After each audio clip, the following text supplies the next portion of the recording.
এই মুহূর্তে রয়েছি বীরভূমের রামপুরহাট শহরের লাকি সংঘ ক্লাবে। এবছর তাদের সরস্বতী পুজোর থিম শিবলিঙ্গ। তাদের কাছ থেকে জানবো এই নিয়ে এবছরের থিম কী করেছে। আমাদের এবছরের সরস্বতী পুজো লাকি সংঘ ক্লাবের 13তম বর্ষতে পা দিয়েছে। আমাদের সকলে সদস্যর মত নিয়ে আমাদের এই শিবলিঙ্গ থিমটি তৈরি করা। আমাদের সরস্বতী মা সাজ হুগলো পাতা সাজ দিয়ে তৈরি এবং প্রতিমাটি এসেছে মেদিনীপুর থেকে। কতটা মন চাইছে আজ তো খুবই আনন্দ। আমরা চাইবো আমাদের যেন আমরা এমনিভাবে আরও এগিয়ে যেতে পারি, প্রতি বছর যেন নতুন নতুন আরও সাজ বা নতুন নতুন আরও থিম নিয়ে সবার। মণ্ডপে কতটা ভিড়? ভিড় তো অসংখ্য ভিড় আছেই, আরও আশা করি ভিড় হবে আগামীকালের দিন।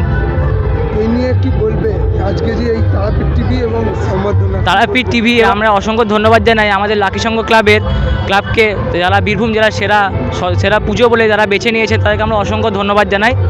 তারাপীঠ টিভি নিউজ চ্যানেলের তরফ থেকে তাদেরকে এবছরে বীরভূমের সেরা সেই উপহার তুলে দেওয়া হচ্ছে।